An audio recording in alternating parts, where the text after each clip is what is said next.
It's time once again for Dialogue Conspiracy with Mae Brussell. For the past 14 years, Mae has been researching the facts behind political assassinations and abuses of power in this country. Her program relates the news of the week to political conspiracies. Dialogue Conspiracy originates with KLRB-FM in Carmel, California. And now, Mae Brussell. Good afternoon. This is Mae Brussell. It's Dialogue Conspiracy in Carmel, California. It's number 281, and it's August the 8th, 1977. In the future weeks, I will be talking about some subjects that are in the news. Lyndon Johnson, the stuffing of the ballot boxes in Texas. I think there's an important story in the necessity of having Lyndon Johnson in Congress in 1948 and wanting Richard Nixon elected in 1946 and put in by the same people. And I'll be doing more on the mind control experiments and a lot about Gary Powers and the U2 and his death in Los Angeles. I have a fellow researcher here with me today from New York, Bob Raftel, and I explained to him that I'd be talking a lot about Lee Harvey Oswald in Mexico, and he's done quite a lot about Oswald in Mexico, right, Bob? Somewhat, yeah. Somewhat? He's visiting out here. This is summer vacation, and there's a lot of visiting researchers, so it's good for the listeners to have an opportunity to meet these other people and share some of this information. And I will be going, the bulk of the program today will be going into what Mr. Field said when I met him in Sacramento about Lee Harvey Oswald in Mexico, and also into the Torbett document, which we were talking about before we went on the air. I do want to read to the listeners a letter I received from KZAP. I got it Saturday, and I want to share it with you because this audience in the Northern California area has been listening to Dialogue Conspiracy for 3 or 4 years. It's from the program director, Robert Williams, and he said, "Dear Mae, KZAP is in the process of reorganizing some of our programming to better meet the needs of our audience and the requirements of FCC, whatever those are. To these end, we decided to discontinue airing Dialogue Conspiracy in its 45-minute form to give Chan more time to discuss local problems in Sacramento with his guests and callers, and they suggested that KZAP call me for 10 minutes every Sunday evening, and we would discuss Chan and I for 10 minutes, Travis, the news of the week and what I thought was important in the news. And then we would hang up, and then you listeners would have 45 minutes to discuss with him the program that you want. There was also a suggestion to ask Sacramento State Radio, KERS, to carry Dialogue Conspiracy, or University of California, Davis. We did have Dialogue Conspiracy on Davis for around 6 months, and there seemed to be an overlapping in time that was so close to KZAP that it duplicated for many people. They were able to pick up the Sunday night show, so we didn't continue with the Davis. But I really feel badly. I can't tell you how badly I feel about this. I spoke to Travis this morning on the air, and I believe this will be the last 45-minute program there. I have not wanted to cut Dialogue Conspiracy to 30 minutes because I think it's necessary to have 45 minutes of intelligent news during the week. I know Travis's show before this comes on is marvelous, but I feel very badly. I feel badly because for many reasons. First of all, it's an audience that's unique with these programs. I do get cassettes out to other places, and reels are duplicated. I have places now that do it, and not on a regular basis, like KZAP surreptitiously placed at odd hours into radio stations around the country because there was this conflict at WBAI with having Dialogue Conspiracy on there and this information that was coming out. And now that station is completely devoid of this kind of information. This is a unique program because I get information to the prisoners at Folsom every week. I don't know any show like this that can reach Folsom, just like we reach Soledad here. And I reach Tracy, and I can reach Vacaville, particularly with the information coming out about the mind control. And I think it's important because in the state of California, reaching the capital of California, I feel badly because Evel Younger is running for governor of California, and I have many, many times called him a war criminal. He's covered up the assassination of Robert Kennedy. He's covered up, as a district attorney and the attorney general, the Donald DeFreeze role with the Los Angeles Police Department. And he was even called by Donald DeFreeze as a witness one time when DeFreeze was arrested. And Evel Younger has covered up these massive state massacres, or the Squad 19 plans that Louis Tackwood talked about, even plans for killing Richard Nixon in San Diego. In fact, Bob is here with me. You were the one who obtained for me the documents of Andrew Topping in New York City, where the transfer to kill Richard Nixon went on in New York City. Yeah, Andrew Topping was just one of a number of people during the Nixon administration who were engaging in various activities designed towards activating some of these people who are around who can be used in assassination plots and are just waiting sort of to be motivated. Yeah. And he was arrested, and Bob went to the all ends to get the papers and documentation about his background with the oil people, the Pentagon, and the mine. He was in the hospital too. Yeah, Topping was a man who had been in the Army and had been volunteering his duties as an assassin to the Pentagon, and later got as far as having appointments in the White House itself, walking around in the White House. And I think the reason he was arrested, the date that he was arrested was in August '72, was that then the money would link to the Mexican money and the Miami money that they were caught with, Bernard Barker and these people, and it was important to know he had already transacted money with agents with him for the killing of Nixon. Well, these things were planned in California, and the Attorney General now is running for governor. Ed Davis of Los Angeles Police Department, who's covered up the whole Summa Corporation, Howard Hughes story, the killing of Robert Hall down there, the hiring of Louis Tackwood with the plans to kill Nixon, the criminal conspiracy section that had a gun inside of Soledad prison where George Jackson was killed, and all the California violences that have come down have been under umbrella of zombies, the John Frazier and Charles Manson. The things that I've studied and talked about that came out of the California institutions and prisons and hospitals are so important because these people are running for higher office. It's like Goering and Goebbels moving up. And I use hard words. I call them what I think they are based upon the evidence, and I would meet them in any court or any place. I read today that D.A. Browning in San Francisco, who prosecuted Patty Hearst, wants to run for the Attorney General. He never prosecuted yet Emily William Harris for kidnapping Patty. They dropped the Carmichael Bank robbery when a woman was killed, sloughed that off, even though there was evidence they did this and the killing. He never prosecuted Mickey and Jack Scott for taking Patty Hearst out of the state. The state is run by a total police kind of an operation with the mind control, and I feel badly because I can get information like I did by Donald DeFreeze in Soledad and when he was there from the prisoners. By having this contact through the state, I can take this information from here to New York to people like Bob who were turned on to information because my sources then become cut off, and I feel very, very badly about it. All I can suggest is that you do something about it. Call KZAP, call Travis on Sunday nights, call Mr. Williams, the station director, Robert Williams. Maybe he would settle for a half hour instead of an hour. It's the most unique audience that any radio newscaster can have, and it's a unique opportunity to get a network of information that no one else in the country gets for years later, which finally comes out. I can say that these things are happening here, and then John Marks from the CIA could subpoena documents, but anyone who listened to Dialogue Conspiracy knew I was talking about this years ago.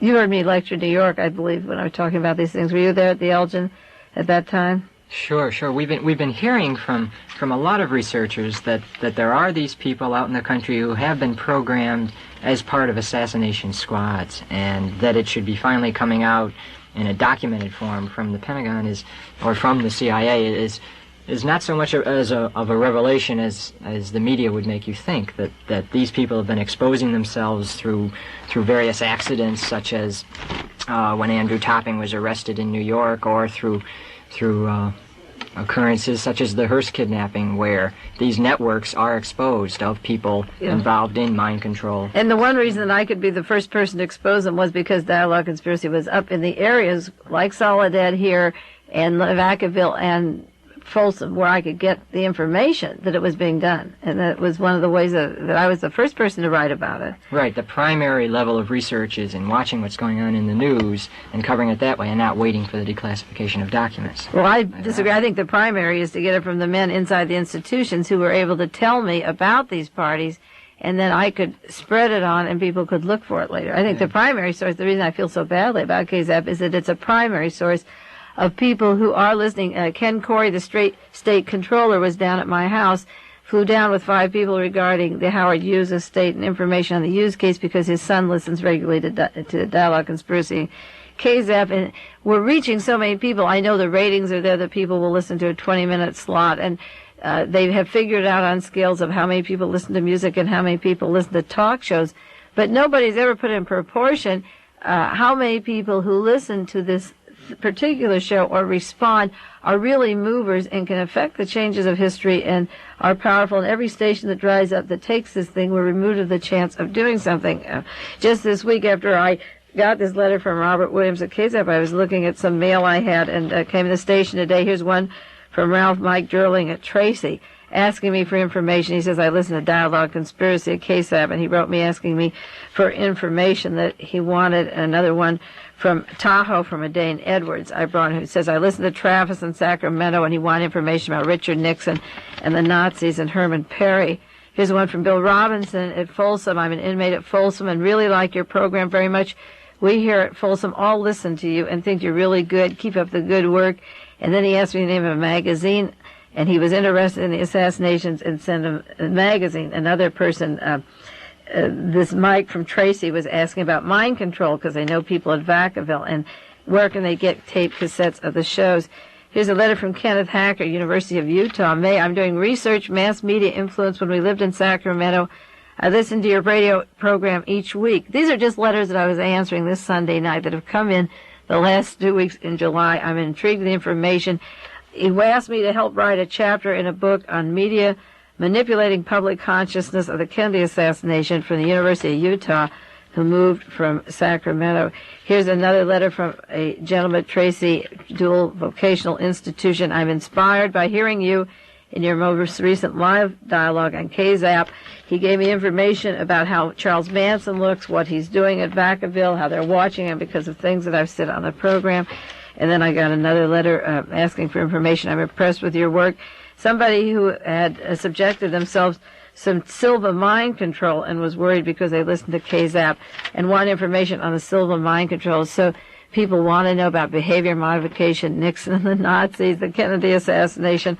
A letter from Douglas Fry. I don't hope they mind my using their name. He lives in Stockton and he listens to KZAP, and he wanted other people in Northern California to know about it.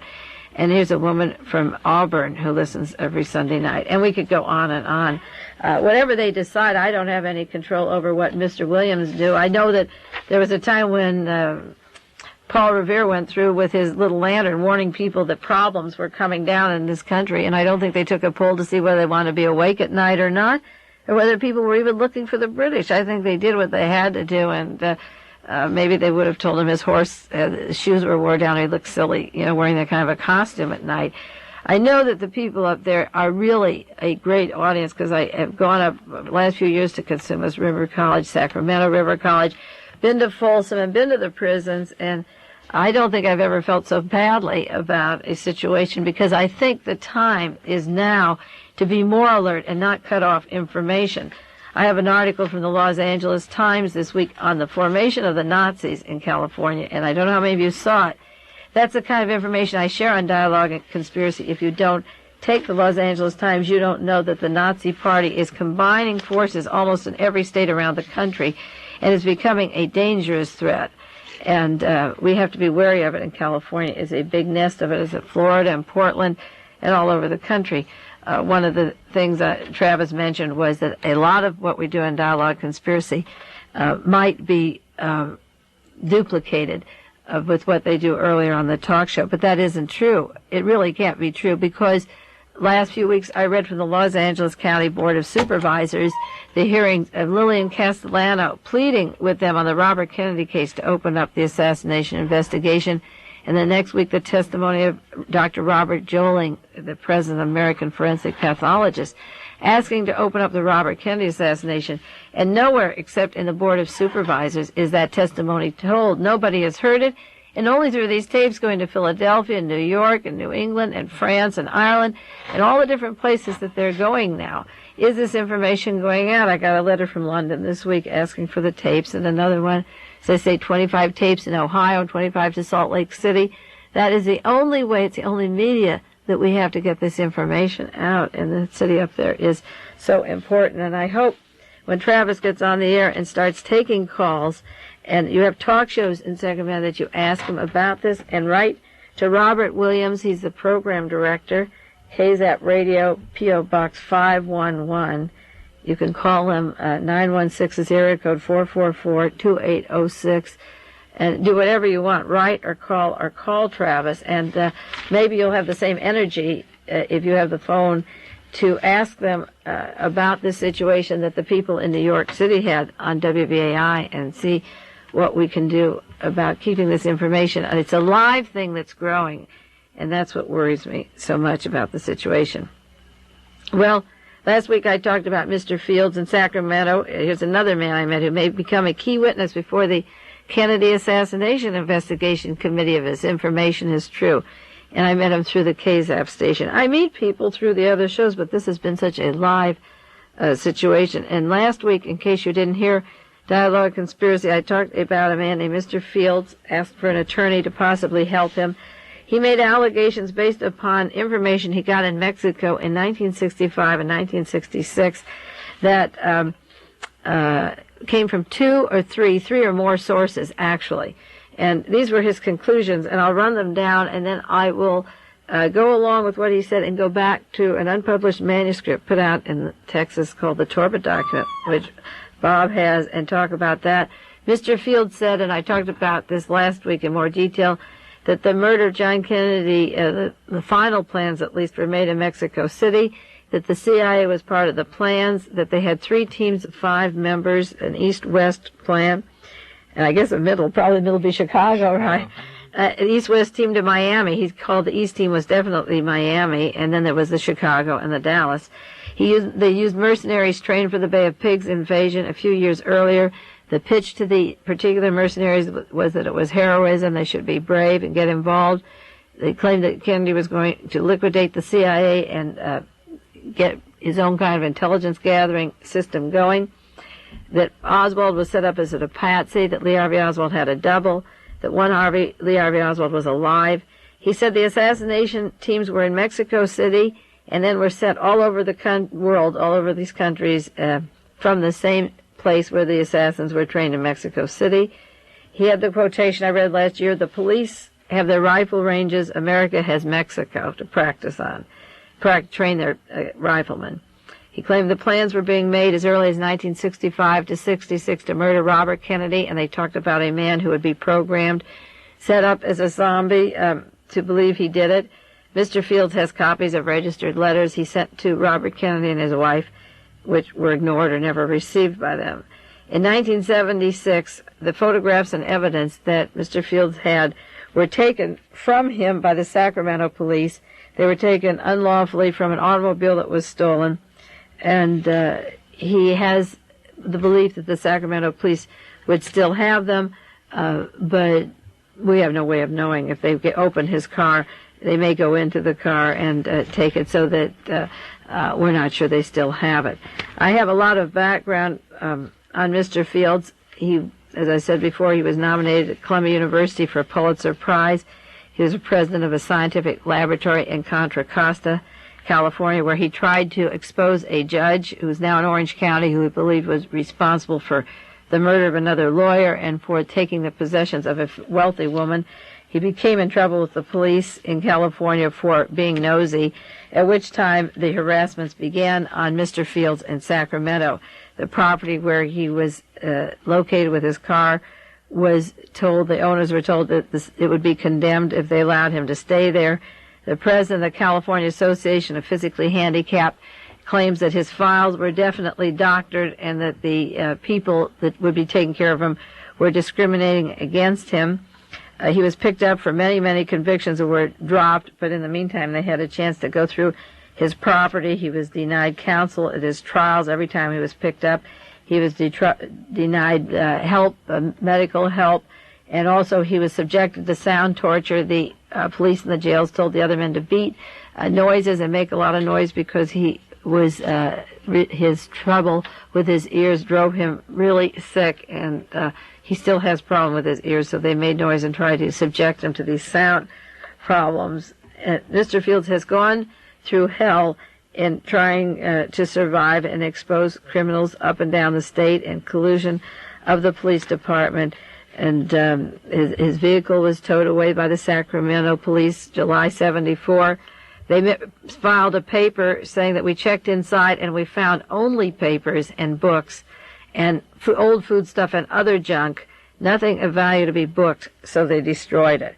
The old papers and books could carry the pictures of Lee Harvey Oswald with the CIA agents in Mexico or other agents of the CIA in Mexico. He was harassed for applications of the welfare offices. He's been denied many of his rights, and they say he keeps getting arrested in his automobile and carted away. He sent me a diagram of all the various arrests and the dates, and starting 68, and one case was dismissed, another one was dismissed, a third, a fourth, a fifth, a sixth, a seventh, 8th, 9th, 10th, 11th, 12th, one not yet solved. And each case he was arrested. Here are the dates, and charged with all kinds of charges. And at these times they took things from his car, towed them away, and did a thievery of his documents and papers. Okay, let's get back to Oswald, Lee Harvey Oswald in Mexico. What Mr. Fields heard what was going on. He got pictures of these people. He knows people who he believes have pictures of Lee Harvey Oswald. And then I go back to a document I often refer to as the Torbett document. Torbett is a pseudonym for a man. I believe I met him. He's an attorney. I've met his investigator in Texas, Midlothian, Texas, when I was visiting Penn Jones. In 1970, a document was gotten out, 300 pages, called the Torbett document, which was a complete description of the assassination cabal, the assassination of John Kennedy. And then the same operatives were involved in the Martin Luther King murder, the Robert Kennedy, and also the plans to kill Charles de Gaulle in France. The document has a lot of references to it. I'm just going to stick to Lee Harvey Oswald in Mexico, what the Torbett document talks about, and the allegations that Mr. Fields had. Remember, Mr. Fields was there in 1965 and 66, and the Torbett document was completed and distributed in 1970. So while Mr. Fields was hearing these things by various CIA agents or people in Mexico who knew them, or various parties there, the Torbett document was being put together in a different place in Texas, and these are some of the allegations. The Torbett document talks about a double of Lee Harvey Oswald by the name of Donald Norton, who is also mentioned in the Paris Flamone book, The Kennedy Conspiracy, talks about Donald Norton. I've met this Donald Norton, or the exact dead ringer for Lee Harvey Oswald in the Midwest, with another researcher at the home of John Judge. The Torbett document says Donald Norton started working for the CIA and the Permindex organization in 1957. There's a new article out in Gallery this month on the mind control of the assassins, and it mentions the Permindex in that article, and also my work on the SLA and mind control.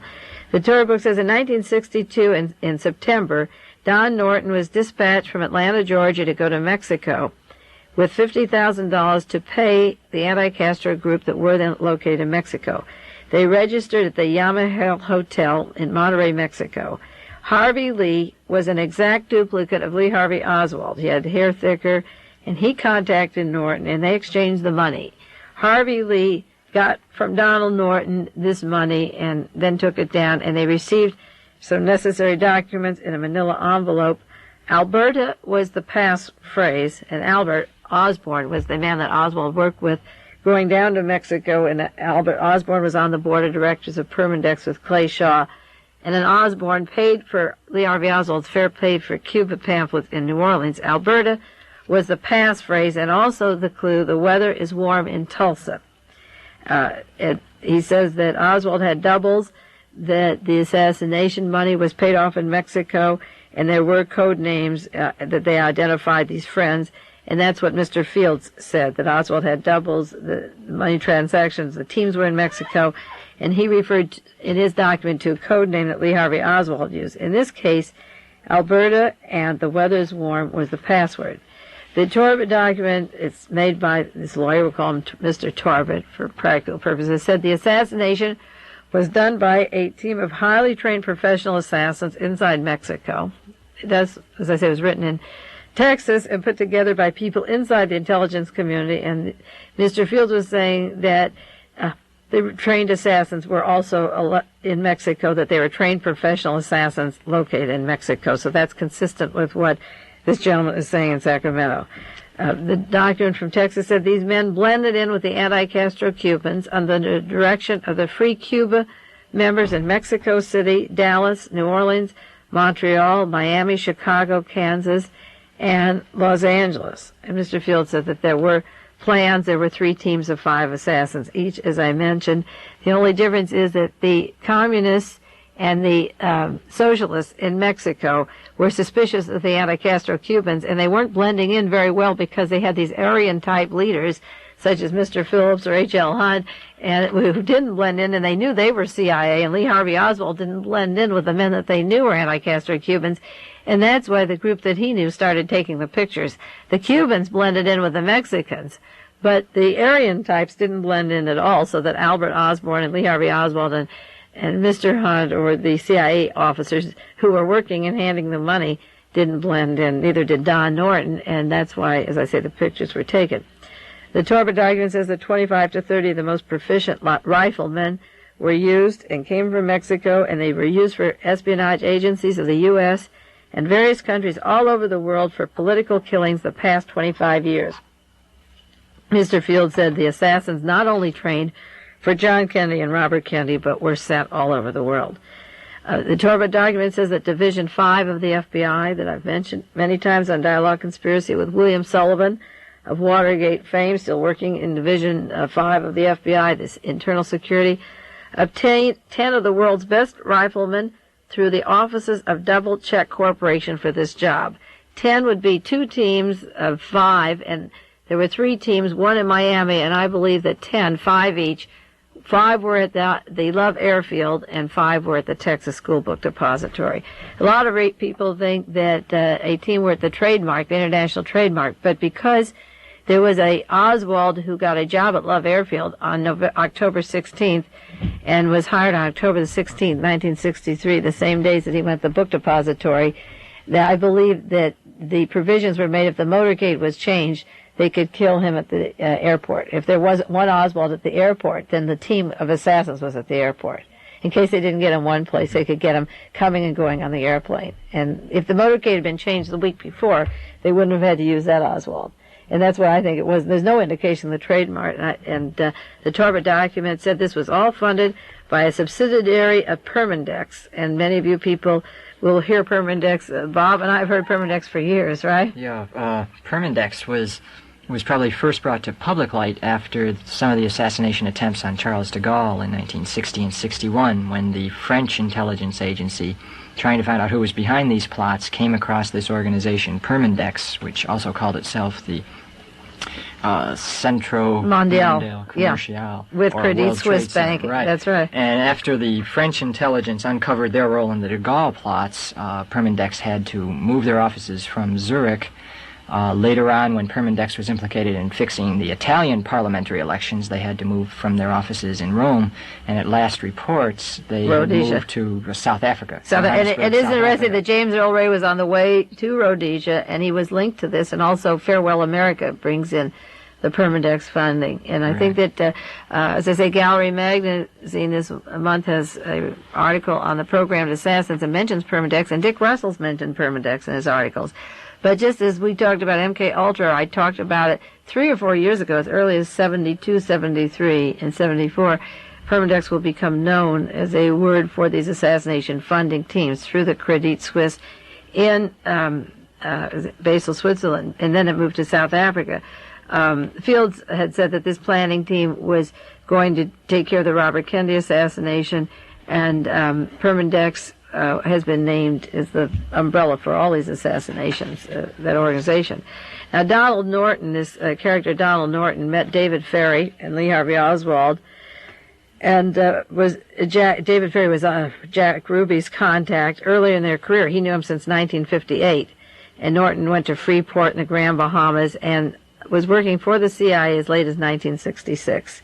If this is the same Donald Norton that is mentioned as the double for Oswald that carried the money, I met him, and it was in Dayton in 1973. It was the 10th anniversary of the assassination of John Kennedy, and I met him at the home of John Judge. He knew I was lecturing there, and he had called me several times from places around the country, and he met me in a lot afterwards, leaving the building, He didn't come to hear the lecture or was standing in back and certainly wasn't recognized. But as we broke up and walked down an alley to John's place down this back street, and he went one way and started to walk down the street and then came back and said, "You know who I am?" And I didn't know. He looked like Lee Harvey Oswald, but he calls himself Don Norton, and that's where I met him. And I'm still in touch with him sometimes. Don Norton, according to the Torbert document, was involved with all the intermediaries in the plot who were located in Dallas, and two of them that are named in the Torbert document are Raymond Cortez, an American-Mexican, and Fernando Fiedo. And it's interesting, these two men that are named in this manuscript as sending the money to Mexico for the assassins worked at a bank at 14 Wall Street in New York City. And if you look at volume 26, page 103 of the Warren Commission hearings, Marguerite Oswald was at offices at 14 Wall Street, New York City, when she was living in New York City with Lee Harvey Oswald when he was in high school age, when he was a juvenile. And she had built the buildings that she was with, the welfare buildings, were in that same office. And that's an interesting, because later, Lee Harvey Oswald then goes right into Civil Air Patrol with David Ferry after they come back to New Orleans. And the same office, it may be a big building, but it's one of those big coincidences, I believe, too. Well, Albert Osborne, the missionary who went with Lee Harvey Oswald on the bus to Mexico City, where these assassins were trained, was in Clay Shaw's office, Clay Shaw, 124 Camp Street in New Orleans. He's been pinned there in October 19th, 1963. When Lee Harvey Oswald came back from Mexico, he was in the office of Clay Shaw, who has been identified as being in the CIA. And Albert Osborne was at the office of a man named Maurice Brooks Catlin and also Guy Bannister. And he went from there directly to Mexico City early in September with Lee Harvey Oswald. Before he went to Mexico, he met with Guy Bannister. Guy Bannister was the chief of FBI in Chicago with Robert Mayu of the Howard Hughes organization before he opened his offices, which he shared with Lee Harvey Oswald in New Orleans. And Bannister then died at the time, at the time of the Garrison, District Attorney Garrison's investigation in New Orleans. But Albert Osborne has been identified as going directly to the office of Gatlin and Guy Bannister, and then going to Mexico with Lee Harvey Oswald in September 17th and 18th in 1963. Osborne was then later seen in Mexico posing with a man. He had a picture taken with a man who posed as Lee Harvey Oswald, who was a black Cuban, who also was at the hotel where Lee Harvey Oswald stayed with him in Mexico, and they delivered a large sum of money to a man who posed as Lee Harvey Oswald. And they were very verbal and were photographed saying, "This is to kill an important person in the USA." And of course that's to set up Lee Harvey Oswald later, that this man was impersonating Lee Harvey Oswald. We know that a man in Mexico was photographed and identified as the CIA as being Lee Harvey Oswald, and it wasn't him at all. But they did have better doubles, and they had a picture taken, and it would be interesting to know where these are, because money did pass, and yet the name Oswald could be associated with killing, just like going to the apartment of Silvio Odio and using the name Oswaldo and saying, "You don't have courage, I can kill the president." The role of the Oswald double, who looked so much like Lee Harvey Oswald, was that he could go around and badmouth the president or talk about money coming in and killing. And then that would be the route to set up Lee Harvey Oswald as a patsy while he's in Mexico doing one job. Well, you know the route. Bob knows this very well. And Oswald may well have been setting himself up, thinking that he was perhaps a double for another person. Well, this is what Mr. Field said, that Oswald did set himself up and made a lot of noise in the embassies because he was afraid he was going to be set up. And he wanted the CIA, if he was set up, everyone to know that he was working with the CIA. Mm-hmm. Yeah, that's what he told me. He'd been in Mexico, and this is what he heard, that he purposely went in front of the Cuban consulate and made himself obnoxious, then called the CIA, and they had recording of his voices, so if ever they wanted to set him up, the Americans would know. Yeah. In the shadowy world that these people are circulating, they can never be quite sure who it is that they're setting up. The man who was holding up the rifle in the newspapers in Oswald's backyard in New Orleans could never be sure whether Oswald's head would be plastered on top of that photograph or his own. Yeah, and he was in Dallas, yeah. Well, you know, this getting back to the Torbert document, Bob has a copy, too. They claim that Lee Harvey Oswald entered Mexico at Laredo, Texas, September 26, 1963, and then 100 miles south of where he entered on the exact day at Ciudad Miguel Alaman were other agents that worked with Lee Harvey Oswald, George DeMint and Florence Parson DeMint, along with an Anthony Oswald, and Samuel Thomas North and Judith Marie North. And all 5 of these people were Russian exiled members of the Solidarists, the Galen Operation, the White Russian community. They entered Mexico the same day as Lee Harvey Oswald, and September the 17th in New Orleans, they got their tourist cards simultaneously, 2 were in front of them and 2 were behind. It was the 17th that they got their cards, and when they entered days later on the 26th, they all show up in Mexico at the same time at the same place. And they said that Lee Harvey Oswald re-entered the United States on October the 3rd, 1963, and the same day that he re-entered, and Anthony Oswald re-entered again at the same city, at Ciudad Miguel, that they traveled together, but not together. They were just 100 miles apart, but going the same places and returning about the same place, 100 miles apart.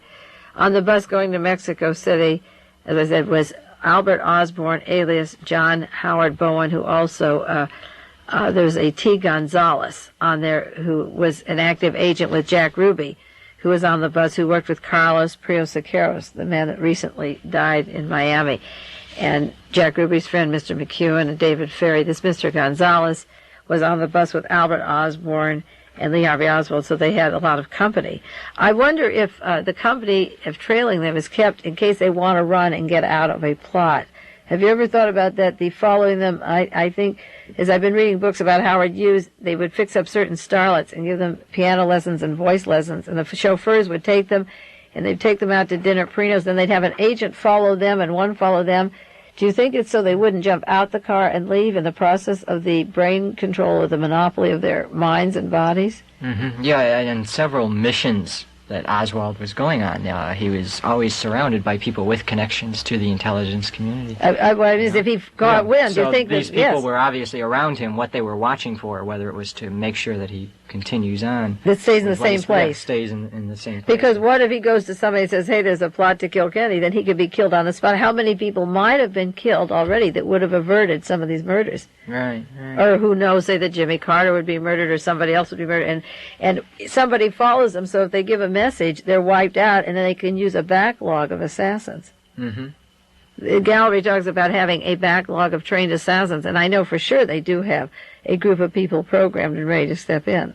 Yeah, constantly being watched. I think also, besides these people who were on the bus with Oswald, when Oswald was applying for his visa to get into Mexico, the man who apparently was right behind him on line, because his visa was numerically the next visa, was William Godet, who, besides having contacts with Jack Ruby, was also involved with the CIA. And also worked with Carlos Bringuier at a time where there was a talk of killing Richard Nixon in New Orleans. Right. Remember that scare of Richard Nixon?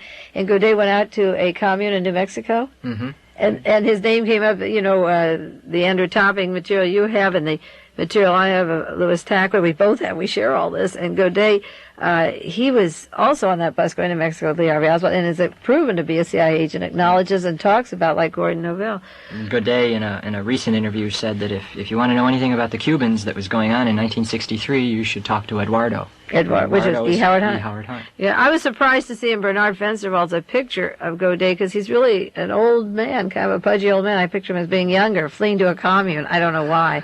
But, the Torma document goes on to explain that the Free Cuban Committee was the element that was in Mexico. There were 5 fronts to these assassinations, but the Free Cuban Committee was the group that was sending the agents and paying them and getting ready for the crossfires and the actual killing. We do have the Solidarists, who served a valuable role in creating that phony personality of Lee Harvey Oswald, and we have these other members of the assassination teams. There were 5 sections, the Council of Churches that sent the money down to Albert Osborne's missionaries and didn't know he wasn't a missionary. The World Council of Churches, he's racist, and Albert Osborne himself was a Nazi, and he was funded by churches that didn't know they were sending to a school of assassins around the country. The Free Cuban Committee was formed in New Orleans. It was headed, as I said before, by Guy Bannister, a man who moved to New Orleans from Chicago. Bannister worked with Robert Mayhew of the CIA and FBI, and the man who was hired to select the assassination teams, his offices were part of the office of Lee Harvey Oswald. And when Oswald printed handbills down in New Orleans, he used the address 554 Camp Street, the Hands Off for Cuba, and that office backed up to the FBI office.